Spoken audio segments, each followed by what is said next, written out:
Some stars vanish, others explode. But the boldest? They disappear quietly and return like fire. Today on Rainbow Spotlight, we're diving into 5 shocking gay celebrity comebacks that no one expected. Because when these stars stepped away, it felt like they might never return. Whether it was public controversy, quiet burnout, or a personal journey off camera, their exits were quiet. But their re-entries? Unforgettable. From Adam Lambert's glam rock resurrection to Nicholas Galitzine's queer leading man glow-up, these stories prove that queer stars don't fade, they recharge. And when they come back hotter, louder, and more unapologetic than ever. Stay with us until the end and drop the number of the comeback that shocked you most. And tell us where you're watching from. We're celebrating comebacks everywhere.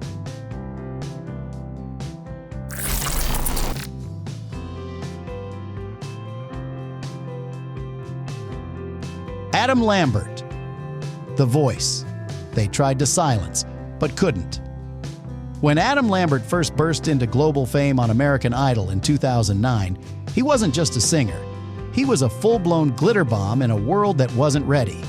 Eyeliner, leather, soaring vocals, and an unapologetically queer presence on national TV, it was electric.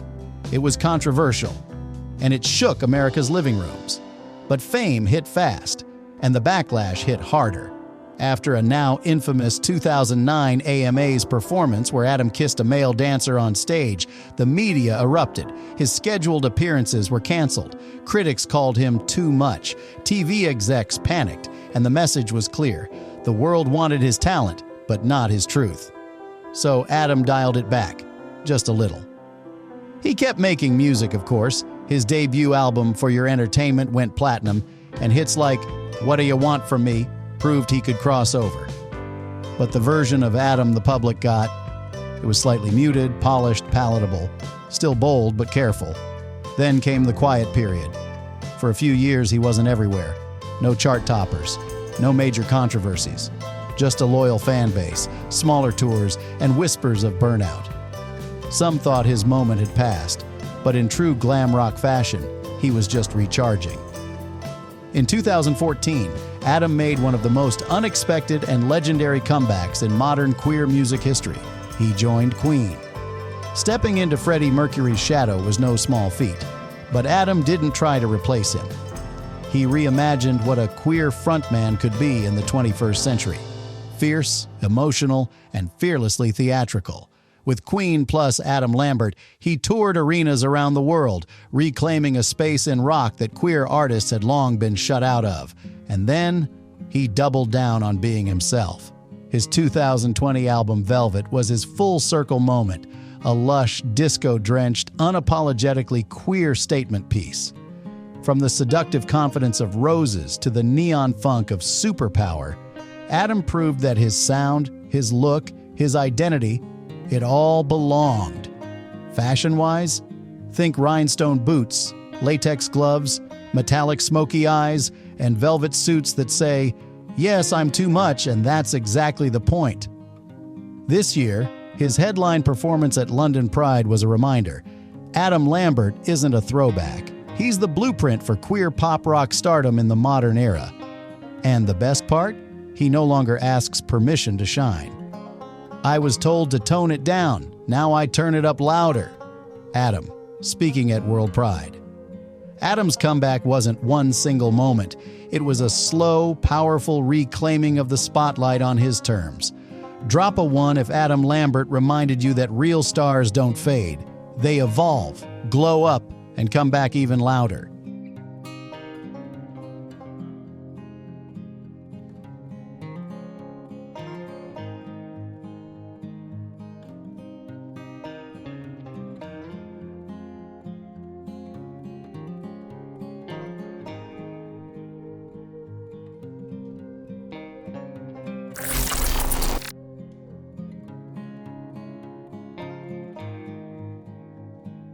Taylor Zakhar Perez, the internet's obsession, who disappeared, then reclaimed the crown. When red, white, and royal blue dropped in 2023, the internet didn't just swoon, they exploded. And at the center of that frenzy, Taylor Zakhar Perez, the impossibly charming, devastatingly handsome actor who played Alex Claremont Diaz like he was born to be every queer person's crush. But just when it seemed like he was everywhere, he suddenly wasn't. After the movie went viral, TikTok edits, fan art, thirst threads, Twitter meltdowns, fans expected Taylor to launch into full superstardom mode. Press tours, brand deals, queer magazine covers, the works. Instead, silence. No new roles announced, no major interviews, a few posts here and there, mostly soft lighting and dogs. And fans started asking, where did Taylor Zakhar Perez go? Some thought he was taking a break. Others speculated Hollywood wasn't sure how to cast him. Too queer-coded for straight romance, too ambiguous for openly gay roles. He hadn't publicly labeled himself, and in the world of celebrity, ambiguity can be both power and prison. And then he came back. Not with a press release, not with a headline, but with a vibe shift so powerful the internet felt it before he said a word. He showed up at Paris Fashion Week in a sheer black blouse, pearl drop earrings, and tailored trousers with just a hint of hip bone. Photographers went wild. Queer Twitter lost its mind. The caption? Just one emoji, fire. The message was clear, he's not hiding, he's evolving. In a later interview, he said, I've spent time figuring out what I want to say, what kind of career, what kind of visibility, and what kind of stories feel right to tell. That career now includes rumored roles in 2 queer-themed dramas, still hush-hush, and a passion project centered on Mexican-American LGBTQ+ identity, deeply personal to his roots. What makes Taylor's return so magnetic isn't just his looks, though, let's be honest, it's the fact that he's not rushing to fit into the boxes Hollywood loves. He's letting the public project and slowly, confidently, redirecting that energy into something real. And whether he's straight, queer, or beautifully undefined, what's certain is this.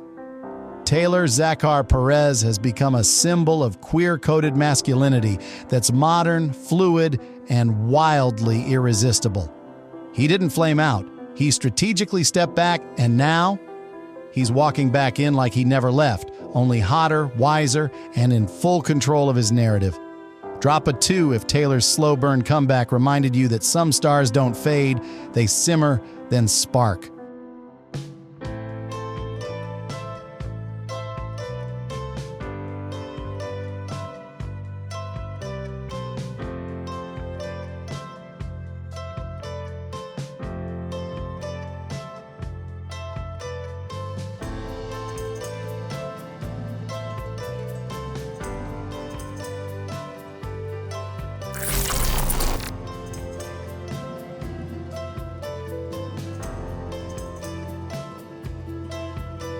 Dino Fetcher, from overlooked to unforgettable.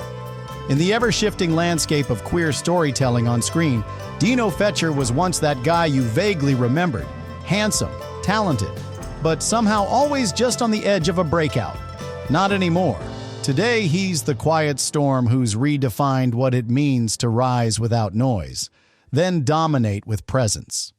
Dino first made his mark in UK television with roles in shows like Cucumber and Banana, both part of Russell T Davies' LGBTQ+ universe. While his performances were praised, he remained largely under the radar, seen as promising, yes, but rarely given lead roles. To many, he was just another pretty face in supporting parts. But behind the scenes, Dino was making bold choices. Instead of chasing fame, he chased craft. He took time off from high-profile projects, studied theater, prioritized queer stories, declined roles that felt like cliches. I didn't want to play characters that were gay for the sake of being gay, he said in an interview. I wanted them to be real. And then came his comeback moment, subtle, powerful, and impossible to ignore. In 2022's Foundation, Apple TV+, Dino stepped into a sci-fi epic as Glauan Kerr, a queer character written with depth, dignity, and actual storyline. He wasn't the comic relief. He wasn't killed off. He was central, complex, and compelling. Audiences took notice, and so did casting directors. Shortly after, he starred in Years and Years, again under Russell T. Davies, this time as a central figure in a dystopian drama about politics, family, and survival. Dino's performance was nuanced, grounded, and utterly magnetic. But it wasn't just the roles, it was the way he returned, polished, purposeful, and proudly queer. No gimmicks, no scandal, just raw talent, thoughtful interviews, and a quiet refusal to be boxed in. On red carpets, Dino blends classic British tailoring with soft masculinity. Velvet jackets, open collars, a flash of nail polish, or a pearl earring. Not to make a statement, but to exist fully. He doesn't yell queer, he embodies it. He's also used his platform to advocate for mental health in the LGBTQ+ community and for deeper, more honest representation of gay men on screen. And this year, the buzz is getting louder. Dino's reportedly attached to a major queer romance miniseries in production for 2025. Vogue called him an actor to watch in the age of quiet power. And queer fans everywhere have found a new favorite, not flashy, but real, reliable, and finally getting his flowers. Because Dino Fetcher didn't need a scandal to trend, he just needed time to grow and the right moment to return. Drop a 4 if Dino's slow burn comeback reminded you that presence doesn't need volume to make an impact.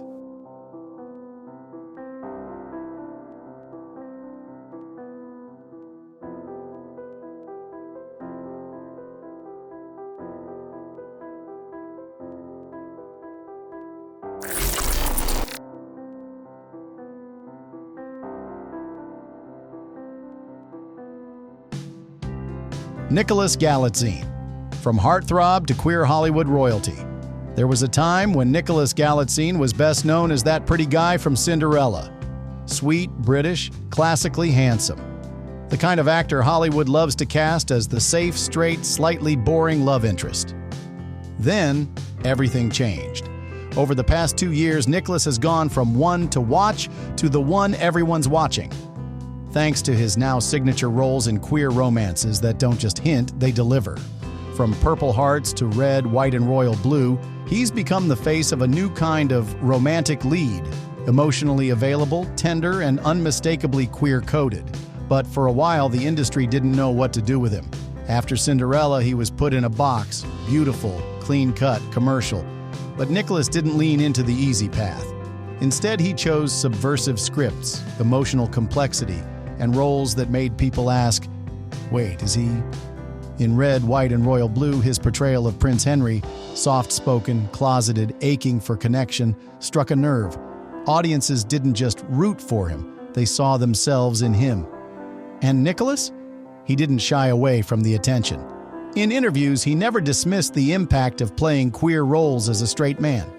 Instead, he said, "Telling queer love stories is an honor. If I can bring softness and truth to them, I will." And then for a while, he disappeared. No major press, no new roles announced. Instagram went quiet. Fans speculated. Was he protecting his image, waiting for the right role, or just taking a well-deserved breath? Whatever it was, it worked. Because when he came back, it was with intention. Red carpets, fashion-forward, think sheer tops, pearl chokers, slicked-back hair, and queer-coded luxury brands like Loewe and Fendi. Magazine shoots, moody lighting, close-ups of his lips, whispers of duality, film rumors, a dramatic queer biopic, a psychological thriller with homoerotic tension, and a surprise musical project. He's not just leaning into the gaze, he's owning it. And the internet? Obsessed. Edits, fan fiction, deep dives into every facial expression. Queer Twitter has crowned him the queer lead we always wanted, even if he won't confirm it. Nicholas Galitzine may not be out, but his work, his energy, and his presence have become deeply intertwined with queer storytelling. And whether intentional or organic, his rise represents something bigger. A new kind of leading man. One who doesn't need to declare, define, or defend. He just shows up beautifully. Drop a 5 if Nicholas Galitzine's journey proves that softness, ambiguity, and emotional intimacy can be just as powerful as any loud comeback.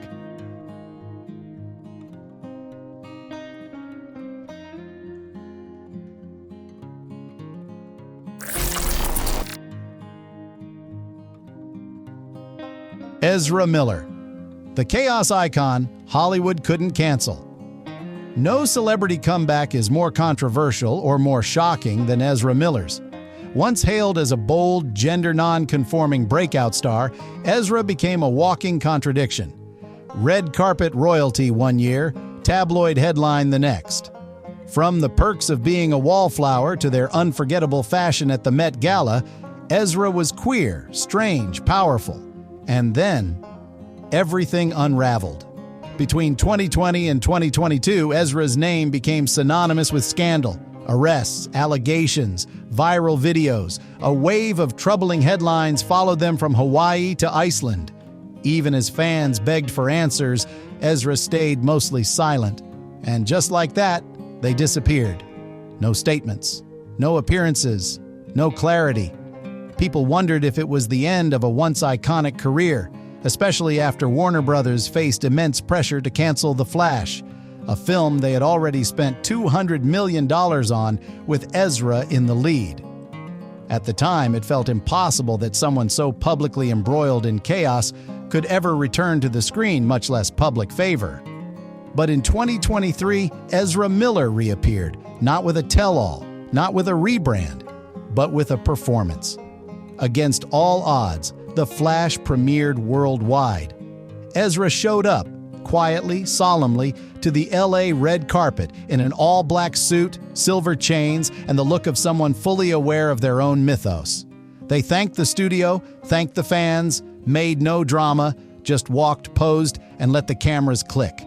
And the industry didn't look away, because as complex, problematic, and polarizing as Ezra is, their talent remains undeniable. The film may have flopped financially, but critics praised their portrayal of dual versions of Barry Allen. The emotional core of the story, about grief, loss, and time, hit hard. Post-premiere, Ezra disappeared again, but differently this time. No meltdowns, just absence. And fans started whispering, are they planning a reinvention? Was this the calm before a new Ezra? Now, in 2024, speculation is everywhere. Indie directors have reportedly approached them for small, gritty projects. A queer art house film is rumored. Stylists hint at experimental looks coming soon. Ezra's name is no longer only scandal, it's intrigue. What makes Ezra's comeback so shocking is that they didn't apologize to win favor. They didn't beg for redemption.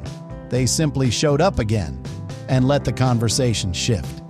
They remain one of the most complicated figures in queer celebrity culture, a reminder that visibility, rebellion, and recklessness often exist in the same space. Love them or not, Ezra Miller is back in the narrative. Drop a 3 if you believe comebacks don't need to be clean to be powerful. Clean.